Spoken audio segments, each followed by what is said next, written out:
Hello everybody. Today we are going to cover lecture number 5, which is human dentition. Let's start with the types of different teeth that we have. So humans are omnivorous, which means we eat both meat and plants. To accommodate this specialized diet, human teeth are designed for grinding as well as shearing and incising. Your incisors, so these are the teeth that are located in the front of the mouth and they're designed to cut food. This tooth is a single-rooted tooth, and like I said, they're located towards the front of the mouth. So when you smile, the teeth that you can see in your smile, those are most likely all incisors. Your canines, also known as cuspids, are also single-rooted teeth, and they are located at the corner of the arch. So you've got your upper arch here and your lower arch. They are located at the corners of your arches. They are designed for tearing and for cutting food. These teeth are the most stable teeth in the mouth.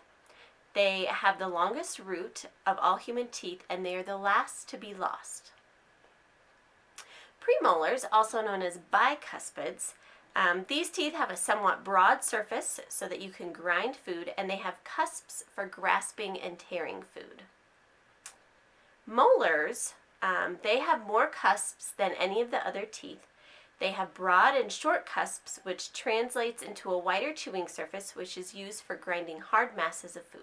So dental arches. So your teeth are arranged in two arches. You've got your upper arch and your lower arch. Each arch contains the same types of teeth, the same amount of teeth, and the same number of teeth. You've got your mandibular arch, which is also known as the lower arch. This is, like I said, the lower arch, and it is movable. So your jaw connects right here to your upper arch, and it helps your lower arch move. Your maxillary arch, which is known as your upper arch, is not capable of movement, and it is fixed to your skull. Your occlusion is the contact between the maxillary and the mandibular arch. So when your teeth come together, you're in occlusion. So there are a couple different ways that the arches can be divided. We've got quadrants and sextants. We're going to cover each of those momentarily. What I want to start off with is, what is your midline? Your midline is an imaginary line which divides each arch into two mirrored halves. Your midline is going to go right down the center. Normally it's between teeth 8 and 9, 24 and 25, and it's the imaginary line that goes straight down the center here. So you've got two halves over here and two halves over here. So that being said, quadrants divide each arch into two halves to create 4 quadrants. So once you've established your midline, you can then divide each arch up. You've got your maxillary right quadrant, your maxillary left quadrant, your mandibular left quadrant, and your mandibular right quadrant. Within each of these quadrants, you will have the certain number of teeth. So maxillary right is teeth 1 through 8. Maxillary left is teeth 9 through 16. Mandibular left is 17 through 24, and mandibular right is 25 through 32. If we're dividing it into sextants, the dentition will then be divided into 6 parts rather than 4 parts. So you've got your maxillary right posterior, which is all your molars, premolars. You've got your maxillary anterior, and then you've got your maxillary left posterior. The same will go for the bottom. You've got your mandibular left posterior, your mandibular anterior, and your mandibular right posterior. Anterior versus posterior teeth. So your anterior teeth are towards the front. They're your incisors, your canines, and they're visible when smiling. Your posterior teeth are towards the back, so it's your molars and your premolars. As far as tooth surfaces goes, so you've got your facial surfaces. The facial surface refers to the area that's closest to the face. The labial surface is the facial surface of the anterior teeth, so it's the surface you can see when you smile that's closest to your lip. The buccal surface is the facial surface of your posterior teeth that's closest to the cheeks.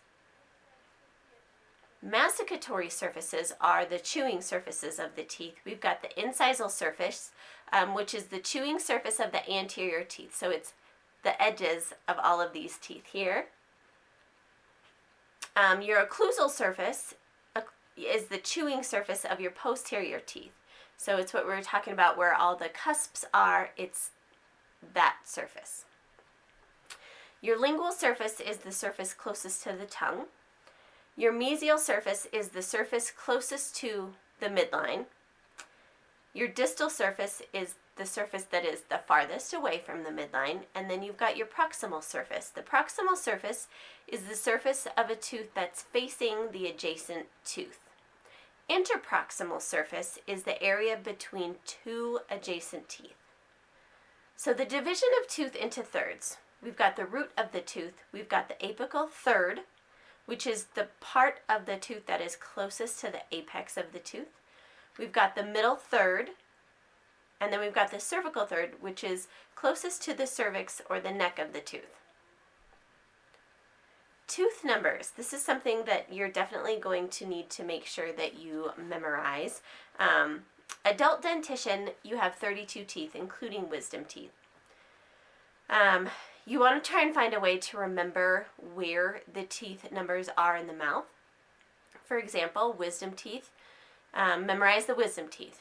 1, 16, 17, 32. Memorizing the teeth as far as where they're located in the midline. Teeth number 8 and 9 are on either side of the midline, as well as 24 and 25 in an ideal world. Maybe being able to memorize the premolars are these teeth numbers. Your anterior teeth are these teeth numbers. Just finding little ways to kind of memorize that is going to benefit you pretty heavily. Your primary or your deciduous teeth are labeled as letters, and there are only 20 of them. Primary teeth do not consist of premolars, nor do they have wisdom teeth. So they're going to be labeled as A through T. And that's that for human dentition.